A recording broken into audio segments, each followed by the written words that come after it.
മോദിക്കെതിരായ അഴിമതിയുടെ തെളിവുകൾ രാഹുൽ എപ്പോഴാണ് പുറത്തുവിടുക എന്ന് അരവിന്ദ് കെജ്രിവാൾ.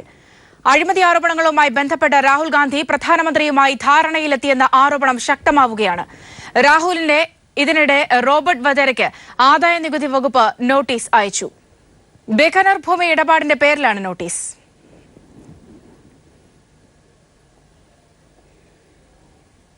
അഗസ്റ്റ വെസ്റ്റ്ലാൻഡ് കേസിൽ പുനർവിചാരണയ്ക്ക് ഇറ്റാലിയൻ പരമോന്നത കോടതി ഉത്തരവിട്ടു.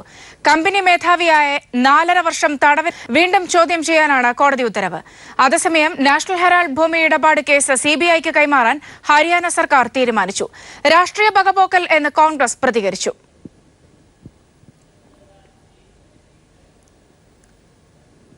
ദില്ലി എയിംസ് ആശുപത്രിയിൽ രോഗികളെ പിഴിഞ്ഞ് ഡിജിറ്റൽ പണമിടപാടുകൾ പ്രോത്സാഹിപ്പിക്കാൻ പുതിയ പരിഷ്കാരം. ആധാർ കാർഡ് ഇല്ലാത്ത രോഗികളുടെ രജിസ്ട്രേഷൻ ഫീസ് 10 ഇരട്ടിയായി വർദ്ധിപ്പിച്ചു. ആധാർ കാർഡ് ഉടമകൾക്ക് സൗജന്യ രജിസ്ട്രേഷൻ അനുവദിക്കും. പണരഹിത ഇടപാടുകൾ പ്രോത്സാഹിപ്പിക്കുന്നതിന്റെ ഭാഗമായി പ്രീപെയ്ഡ് കാർഡും ഏർപ്പെടുത്തും. പണരഹിത ഇടപാടുകൾ പ്രോത്സാഹിപ്പിക്കുക എന്ന കേന്ദ്ര സർക്കാർ നയത്തിന് പിന്തുണ നൽകാനാണ് എയിംസിൽ പുതിയ പരിഷ്കാരം നടപ്പാക്കുന്നത്. ആധാർ കാർഡ് ഇല്ലാത്ത രോഗികളുടെ രജിസ്ട്രേഷൻ ഫീസ് 10 ഇരട്ടി കൂട്ടി. നിലവിൽ 10 രൂപയുള്ള സ്ഥാനത്താണ് ജനുവരി 1 മുതൽ 100 രൂപ ഈടാക്കുന്നത്. അതേസമയം ആധാർ കാർഡ് ഉള്ളവർക്ക് രജിസ്ട്രേഷൻ സൗജന്യമാക്കി. രജിസ്റ്റർ ചെയ്ത രോഗികൾക്ക് യൂണിക് ഹെൽത്ത് ഐഡന്റിഫിക്കേഷൻ കാർഡ് നൽകുകയാണ് ഇപ്പോഴത്തെ പതിവ്. UHID നമ്പർ ആധാർ നമ്പറുമായി ബന്ധിപ്പിക്കുന്നതിനുള്ള വിജ്ഞാപനം ഇറക്കണമെന്ന് എയിംസ് കേന്ദ്ര ആരോഗ്യ മന്ത്രാലയത്തോട് അഭ്യർത്ഥിച്ചിട്ടുണ്ട്. ഡിജിറ്റൽ പണമിടപാട് പ്രോത്സാഹിപ്പിക്കുന്നതിന്റെ ഭാഗമായി പ്രീപെയ്ഡ് കാർഡും എയിംസ് പുറത്തിറക്കും. ഇന്റർനെറ്റ് ബാങ്കിംഗ് പ്രചരണത്തിനായി 200 കൗണ്ടറുകൾ തുറക്കാനും തീരുമാനമുണ്ട്. ആധാർ കാർഡ് ഇല്ലാത്തവർക്ക് ഫീസ് കുത്തനെ കൂട്ടിയതിനെതിരെ വ്യാപക പ്രതിഷേധമാണ് ഉയരുന്നത്. M. Santhosh, news bureau, Delhi. രാഷ്ട്രീയ പാർട്ടികൾക്ക് അസാധുവായ നോട്ടുകൾ നികുതിയില്ലാതെ മാറ്റിയെടുക്കാമെന്ന് കേന്ദ്ര ധനകാര്യ മന്ത്രാലയം. രാഷ്ട്രീയ പാർട്ടികൾക്കുള്ള സംഭാവനകളെ നികുതിയിൽ നിന്ന് ഒഴിവാക്കുന്ന നിയമത്തിന്റെ അടിസ്ഥാനത്തിലാണ് പുതിയ ഉത്തരവ്. അതേസമയം 2.5 ലക്ഷത്തിൽ കൂടുതൽ വരുമാനമുള്ള കർഷകർ പാൻ കാർഡ് നിർബന്ധമായും നൽകണമെന്നും ധനകാര്യ മന്ത്രാലയം വ്യക്തമാക്കി. രാഷ്ട്രീയ പാർട്ടികളുടെ കൈവശമുള്ള അസാധുവായ നോട്ടുകൾ ബാങ്കുകളിൽ നിക്ഷേപിക്കുന്നതിന് നികുതി ഈടാക്കില്ലെന്നാണ് കേന്ദ്ര ധനമന്ത്രാലയം അറിയിച്ചത്. രാഷ്ട്രീയ പാർട്ടികളുടെ ബാങ്ക് അക്കൗണ്ടുകൾ ആദായ നികുതിയിൽ നിന്ന് ഒഴിവാക്കപ്പെട്ടതാണ്. സംഭാവനകളായി ലഭിക്കുന്ന തുകയും നികുതിയിൽ നിന്ന് ഒഴിവാക്കിയിട്ടുണ്ട്. 1961 ആദായ നികുതി നിയമം 13A വകുപ്പ് അനുസരിച്ചാണ് രാഷ്ട്രീയ പാർട്ടികൾക്ക് ഇളവ് നൽകുന്നത്. നികുതിയിൽ നിന്ന് ഒഴിവാക്കുന്ന ഈ നിയമത്തിന്റെ അടിസ്ഥാനത്തിലാണ് പഴയ നോട്ടുകൾ രാഷ്ട്രീയ പാർട്ടികൾക്ക് നിക്ഷേപിക്കുന്നതിനും ധനമന്ത്രാലയം ഇളവ് നൽകിയിരിക്കുന്നത്. തെരഞ്ഞെടുപ്പിൽ രാഷ്ട്രീയ പാർട്ടികൾ കള്ളപ്പണം ഇറക്കുന്നുവെന്ന തെരഞ്ഞെടുപ്പ് കമ്മീഷൻ നിരന്തരം പരാതി ഉന്നയിക്കുന്നതിനിടയിലാണ് കേന്ദ്രത്തിന്റെ പുതിയ തീരുമാനം. സാധാരണ രീതിയിൽ വലിയ തുകകൾ സംഭാവനയായി ലഭിക്കുമ്പോഴും അതിനെ 20,000-ന് താഴെയുള്ള ചെറിയ സംഭാവനകളായി കാണിക്കുകയാണ് രാഷ്ട്രീയ പാർട്ടികളുടെ രീതി. അതേസമയം 2.5 ലക്ഷം രൂപയിൽ കൂടുതൽ വാർഷിക വരുമാനമുള്ള കർഷകർ പാൻ കാർഡ് നിർബന്ധമായും നിക്ഷേപങ്ങളിൽ കാണിക്കണമെന്ന് ധനമന്ത്രാലയം ഉത്തരവിറക്കി. News bureau, Delhi. Samson builders flat തട്ടിപ്പ് കേസിൽ അന്വേഷണം ഊർജിതമാക്കി പോലീസ്. കേസന്വേഷണം കൂടുതൽ സിനിമാ താരങ്ങളിലേക്കും നീളുന്നു. അറസ്റ്റിലായ സിനിമാ താരം ധന്യ മേരി വർഗീസ് ഉൾപ്പെടെയുള്ള പ്രതികൾ പലരിൽ നിന്നും തട്ടിയെടുത്ത കോടികൾ ഉപയോഗിച്ച് കൊച്ചിയിലും ബംഗളൂരുവിലും ഭൂമിയും ഫ്ളാറ്റും വാങ്ങിയതായി പോലീസിന് സൂചന ലഭിച്ചു. അതേസമയം കേരളത്തിൽ ഇവർ ഭൂമി വാങ്ങിയിട്ടുണ്ടോ എന്നറിയാൻ രജിസ്ട്രേഷൻ IG-ക്കും അന്വേഷണ സംഘം അപേക്ഷ നൽകി. Samson and sons builders private limited കമ്പനിയുടെ പേരിൽ ഫ്ളാറ്റുകളും വില്ലകളും നിർമ്മിച്ചു നൽകാമെന്ന് പറഞ്ഞ ആവശ്യക്കാരിൽ നിന്ന് കോടികൾ തട്ടിയെടുത്ത കേസിൽ പ്രതികളായ നടി ധന്യ മേരി വർഗീസിന്റെയും കുടുംബത്തിന്റെയും തട്ടിപ്പിന്റെ കൂടുതൽ വിവരങ്ങളാണ് പുറത്തുവരുന്നത്. പലരിൽ നിന്നായി ഇവർ തട്ടിയെടുത്ത 130-ലധികം കോടി രൂപ ഉപയോഗിച്ച ധന്യ മേരി വർഗീസും ഭർത്താവും നടനുമായ ജോൺ ജേക്കബും കൊച്ചിയിലും ബാംഗ്ലൂരിലും വസ്തുക്കളും ഫ്ളാറ്റും വാങ്ങിക്കൂട്ടിയതായി പോലീസിന് വിവരം ലഭിച്ചു. ഇതിന്റെ അടിസ്ഥാനത്തിൽ പോലീസ് അന്വേഷണം വ്യാപിപ്പിക്കാനും ഊർജിതമാക്കാനും തീരുമാനിച്ചിട്ടുണ്ട്. കേരളത്തിൽ ഇവർ ഭൂമിയോ ഫ്ളാറ്റോ വാങ്ങിയിട്ടുണ്ടോ എന്ന് പരിശോധിക്കാൻ അന്വേഷണ സംഘം രജിസ്ട്രേഷൻ IG-ക്ക് കത്ത് നൽകി. ഇക്കാര്യത്തിൽ തിങ്കളാഴ്ച കൂടുതൽ വിവരങ്ങൾ അന്വേഷണ ഉദ്യോഗസ്ഥർക്ക് ലഭ്യമാകും. തിരുവനന്തപുരത്ത് ധന്യയ്ക്ക് 3 ഫ്ളാറ്റുകളുണ്ടെന്ന് പോലീസ് കണ്ടെത്തി. തങ്ങൾ തട്ടിയെടുത്ത പണം വസ്തുക്കളും ഫ്ളാറ്റുകളും വാങ്ങിക്കാൻ ഉപയോഗിച്ചുവെന്ന് ചോദ്യം ചെയ്യലിൽ 3 പ്രതികളും പറഞ്ഞിട്ടുണ്ട്. ധന്യ മേരി വർഗീസ്, ഭർത്താവും നടനുമായ ജോൺ ജേക്കബ് എന്നിവർ തങ്ങളുടെ താരപരിവേഷം തട്ടിപ്പിനായി പ്രയോജനപ്പെടുത്തി. Dhanya Mary Varghese company director എന്ന തരത്തിലുള്ള ബ്രൗഷറുകൾ നൽകി തട്ടിപ്പ് നടത്തിയെന്നതും പ്രാഥമിക ചോദ്യം ചെയ്യലിൽ സമ്മതിച്ചു.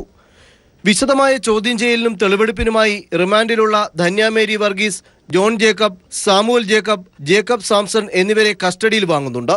അതേസമയം തട്ടിപ്പിന്റെ കൂടുതൽ വിവരങ്ങൾക്ക് ചില സിനിമാ താരങ്ങളിലേക്കും അന്വേഷണം വ്യാപിപ്പിക്കാൻ അന്വേഷണ സംഘം തീരുമാനിച്ചു. ഇതിനിടെ ഫ്ളാറ്റ് തട്ടിപ്പിനിരയായവർ പ്രതിഷേധവുമായി രംഗത്തെത്തിയിട്ടുണ്ട്.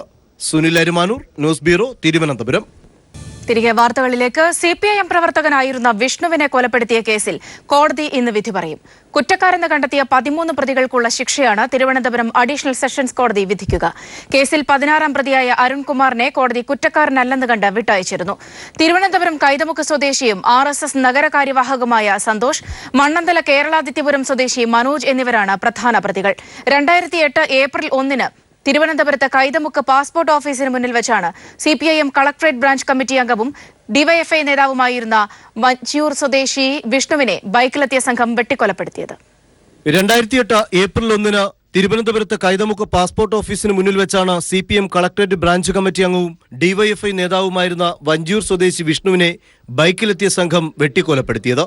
RSS പ്രവർത്തകർ നടത്തിയ ഈ കൊലപാതകം രാഷ്ട്രീയ വൈരാഗ്യത്തിന്റെ ഭാഗമായിരുന്നുവെന്നാണ് പോലീസിന്റെ കണ്ടെത്തൽ. കേസിലാകെ 16 പ്രതികളാണ് ഉണ്ടായിരുന്നത്. ഇതിൽ ഒരാൾ കൊല്ലപ്പെട്ടു. മറ്റൊരു പ്രതി ആസാമനി ഇപ്പോഴും ഒളിവിലാണ്. കേസിൽ വിചാരണ പൂർത്തിയാക്കിയ തിരുവനന്തപുരം അഡീഷണൽ സെഷൻസ് കോടതി 13 പ്രതികളും കുറ്റക്കാരാണെന്ന് വിധിച്ചു. 16-ാം പ്രതി അരുൺകുമാറിനെ തെളിവുകളില്ലാത്തതിനെ തുടർന്ന് കോടതി വിട്ടയച്ചു. അതേസമയം കുറ്റക്കാരാണെന്ന് കോടതി പറഞ്ഞ 13 പ്രതികൾക്കുമുള്ള ശിക്ഷ അഡീഷണൽ സെഷൻസ് കോടതി ജഡ്ജി TK മിനിമോൾ വിധിക്കും. തിരുവനന്തപുരം കൈതമുക്ക് സ്വദേശിയും RSS നഗരകാര്യവാഹവുമായ സന്തോഷ്, മണ്ണന്തല കേരളാദിത്യപുരം സ്വദേശികളായ മനോജ് എന്ന കക്കോട് മനോജ്, ബിജുകുമാർ, ഹരിലാൽ, അരുൺകുമാർ എന്ന ഷൈജു ഇവരാണ് കേസിലെ ആദ്യ പ്രതികൾ. പ്രതികൾക്കെതിരെ കൊലപാതകം, ഗൂഢാലോചന എന്നിവ തെളിയിക്കപ്പെട്ടിട്ടുണ്ട്. പ്രോസിക്യൂഷനു വേണ്ടി special public prosecutor Vattappara Sajan പ്രസാദാണ് കേസിൽ ഹാജരായത്. 118 സാക്ഷികളെ വിചാരണ വേളയിലെ വിവിധ ഘട്ടങ്ങളിലായി കോടതി വിസ്തരിച്ചിരുന്നു. ശംഖുമുഖം ACയായിരുന്ന P Raghunath, Vanchiyoor crime SI C Mohanan എന്നിവരുടെ നേതൃത്വത്തിലായിരുന്നു വിഷ്ണു വധക്കേസിന്റെ അന്വേഷണം നടന്നത്. News bureau, Thiruvananthapuram. കേരള രാജ്യാന്തര ചലച്ചിത്രമേളയുടെ ദൃശ്യമാധ്യമ റിപ്പോർട്ടിങ്ങിനുള്ള ജൂറി പരാമർശം കൈരളി VTVക്ക്. ഫിലിം ഫെസ്റ്റ് ഡയറി എന്ന പരിപാടിക്കാണ് അംഗീകാരം. പരിപാടിയുടെ പ്രൊഡ്യൂസർ നയന സുനിൽ മന്ത്രി AK ബാലനിൽ നിന്ന് പ്രശസ്തിപത്രം ഏറ്റുവാങ്ങി. പരിപാടിയുടെ ക്യാമറ സുധീഷ് വെളുത്തേരിയും എഡിറ്റിംഗ് ഷെബിനുമാണ് നിർവഹിച്ചത്. ചലച്ചിത്രമേളയുടെ ഓരോ ദിവസത്തെയും ചലനങ്ങൾ അവതരിപ്പിക്കുന്ന റൗണ്ടപ്പ് ആയിരുന്നു film fest diary. South Indian ബാങ്കിന്റെ ദീർഘകാല സാമൂഹിക ഉത്തരവാദിത്ത പദ്ധതിയുടെ ഭാഗമായി ആവിഷ്കരിച്ച SIB സ്കോളർഷിപ്പുകൾ വിതരണം ചെയ്തു. E ശ്രീധരനാണ് 42 വിദ്യാർത്ഥികൾക്കുള്ള സ്കോളർഷിപ്പുകൾ വിതരണം ചെയ്തത്.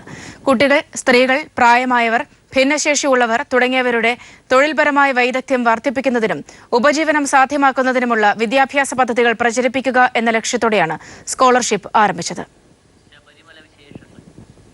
തിരുവിതാംകൂർ ദേവസ്വം ബോർഡിനെതിരെ വിമർശനവുമായി കോൺഗ്രസ് നേതാക്കൾ സന്നിധാനത്ത്. ആചാരകാര്യങ്ങളിൽ തന്ത്രിയുടേതാണ് അവസാന വാക്കെന്ന് K മുരളീധരൻ MLA പറഞ്ഞപ്പോൾ കോൺഗ്രസ് നോമിനികൾ നേതൃത്വം നൽകുന്ന ഭരണസമിതിയുടെ പ്രവർത്തനത്തിൽ പാർട്ടിക്ക് ദുഃഖമുണ്ടെന്നായിരുന്നു വക്താവ് രാജ്മോഹൻ ഉണ്ണിത്താൻ തുറന്നു പറഞ്ഞത്. ISLൽ കന്യകിരീടം ലക്ഷ്യമിടുന്ന കേരള ബ്ലാസ്റ്റേഴ്സ് നാളെ കൊൽക്കത്തയെ നേരിടും.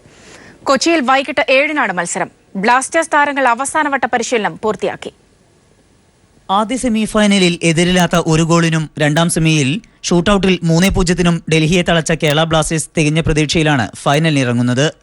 ഹോം ഗ്രൗണ്ടായ കലൂ സ്റ്റേഡിയത്തിൽ തുടർച്ചയായി 6 ജയം സ്വന്തമാക്കിയ അവർ കൊൽക്കത്തയെ തളച്ച് കന്നിക്കിരീടം ചൂടാമെന്ന കണക്കുകൂട്ടലിലാണ്. ISL ആദ്യ സീസണിൽ കൊൽക്കത്തയോട് പരാജയപ്പെട്ടായിരുന്നു ബ്ലാസ്റ്റേഴ്സിന്റെ ചാമ്പ്യൻ പട്ടം പൊലിഞ്ഞത്. അതിനൊരു മറുപടി നൽകാനുള്ള ഈ സുവർണാവസരം കോപ്പലും കുട്ടികളും മുതലാക്കുമെന്ന് പ്രതീക്ഷിക്കാം. ബ്ലാസ്റ്റേഴ്സ് താരങ്ങൾ അവസാനവട്ട പരിശീലനം പൂർത്തിയാക്കി. സെമി ഫൈനലുകളിൽ മഞ്ഞക്കാട് കണ്ടതിനാൽ പ്രതിരോധ താരം ഹോസു കളിക്കില്ല എന്നത് ബ്ലാസ്റ്റേഴ്സിന് തിരിച്ചടിയാണ്. മുംബൈയെ ആദ്യ സെമിയിൽ 3-2 രണ്ടാം സെമിയിൽ ഗോൾരഹിത സമനിലയിലും തളച്ചാണ് കൊൽക്കത്ത അവസാന അംഗത്തിന് ഇടം നേടിയത്. ഫൈനലിന് സാക്ഷിയാകാൻ ടീമുടമകളായ സച്ചിൻ ടെണ്ടുൽക്കറും സൗരവ് ഗാംഗുലിയും അടക്കമുള്ള പ്രമുഖരെത്തുമെന്നതിനാൽ കനത്ത സുരക്ഷയാണ് കലൂ സ്റ്റേഡിയത്തിൽ ഒരുക്കിയിട്ടുള്ളത്. News bureau, Kochi.